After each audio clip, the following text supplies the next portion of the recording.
So my name is Jill. You're here at Road Culture Conversations, and today we're going to be talking about having a mobile bakery in a small town, and we're going to be talking with Barbara.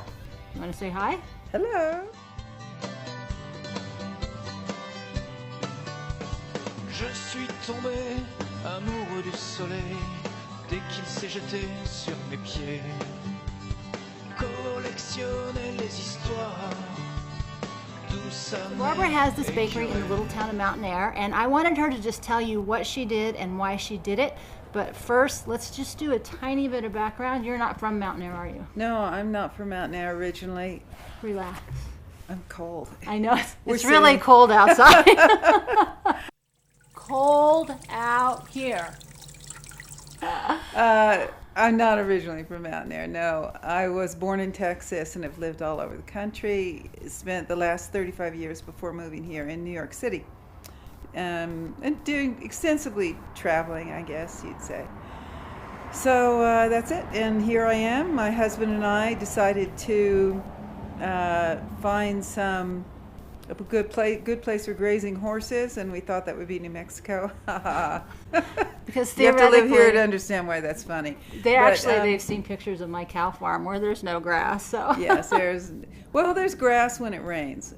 So I have to tell you, my favorite Barbara story is what she didn't tell you. You used to do security computer work, right? Yes, I was a computer security person and then for many years. She would fly to Paris just to go shopping. And did your love of baking get initiated in Paris at all? Or? Oh yeah, definitely. Europe for European bakeries. Of course, living in New York, New York's a little bit different now, New York City, but many years ago they had fabulous Italian bakeries and classic French bakeries. So they're very good bakeries now, but it's kind of a different class of things, I guess.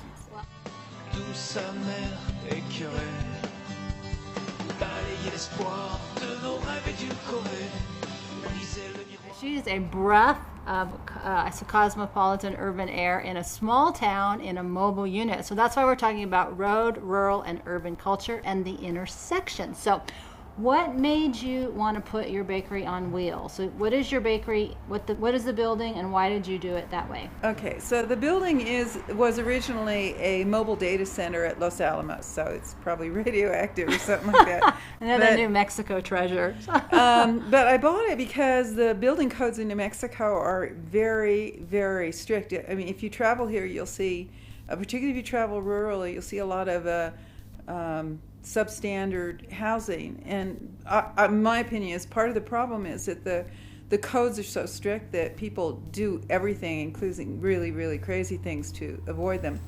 And I had this little dirt lot next to the post office, which is very significant because in this particular place, this is a town of about 900 people.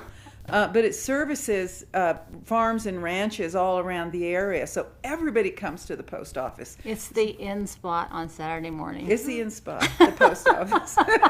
That's how exciting we are. So because there's no mail delivery in town anyway, and also outside of town. I think it's difficult. You have to go pretty far out. You have to go pretty far. So everybody has P.O. boxes, so you can pretty much guarantee that everybody's going to show up at the post office.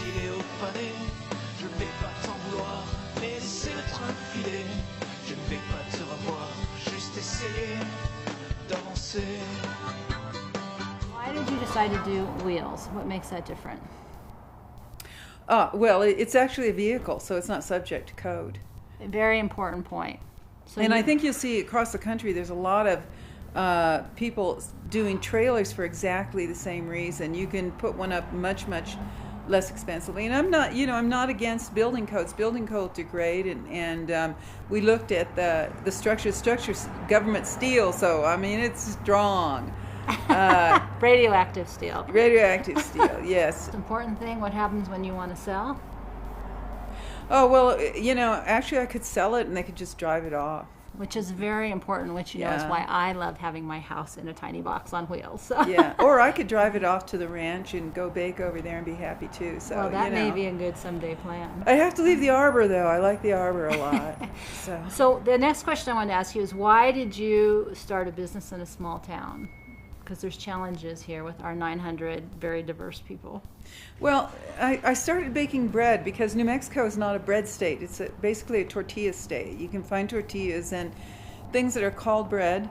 But don't if you're if you're That from would be anywhere else, the they don't look like smushy bread. stuff in the grocery store that never goes bad. Yeah, I'm not saying there aren't some good bakeries, but they're few and far between. It is very difficult to find good bread in a rural She's really area, good almost bread. impossible. They've seen me make my sourdough bread. I've actually kind of mastered sourdough bread.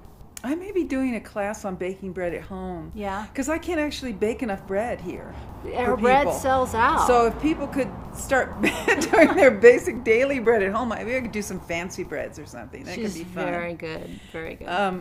So basically, what did you you ask me? love to bake, oh yeah, okay. And she So did I a started bakery. baking bread. even though I think she's crazy.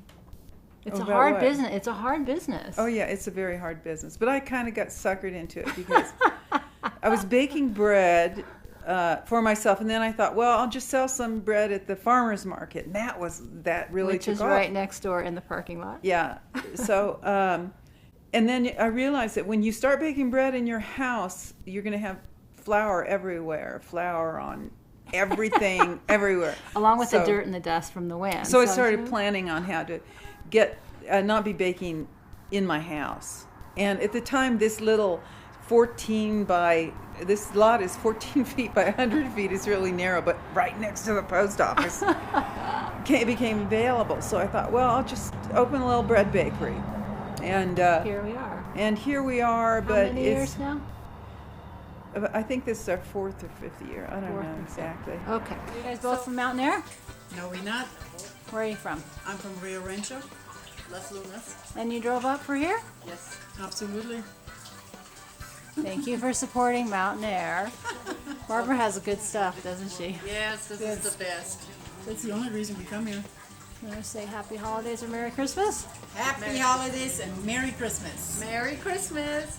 Well, I wasn't expecting all the challenges because I didn't expect to be doing this. Well, I this thought has I to would be just a- be baking A bread. short interview. So Don't ever tell people you're just going to bake bread because if they find out you can make other things, And we do be- breads, we do sweets, and we do, really good at it. That's the other problem. We do also do dinners when it's warm enough to eat out here, which it isn't right now. I'm sorry, I have to cover. Okay, we're my almost arms done. again. So, what is one piece of advice you would give somebody in a mobile or small town advice?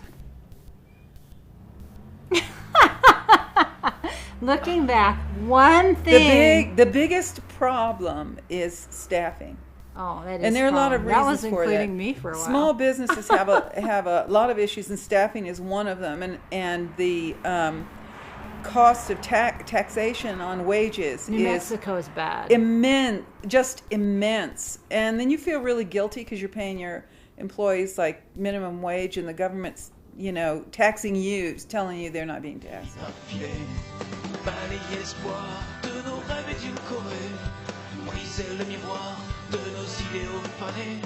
Je ne vais pas t'en vouloir, mais c'est le train filé. Je ne vais pas te revoir, juste essayer d'avancer. And the last thing, what is your favorite thing to bake? My favorite thing to bake? Your favorite thing Breads, to of bake? That's course. it. And what's your favorite bread? Oh, not mine. My favorite bread would be in Paris.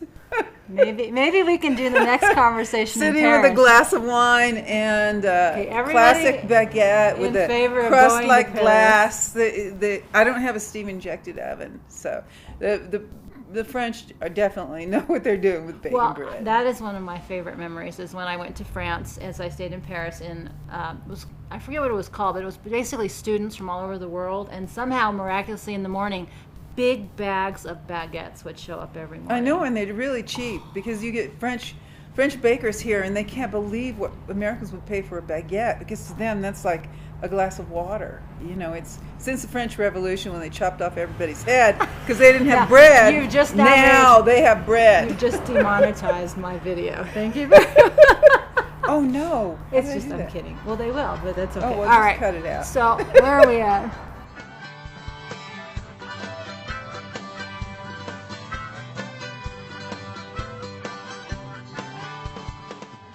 Oh, and we're actually not too bad, time-wise.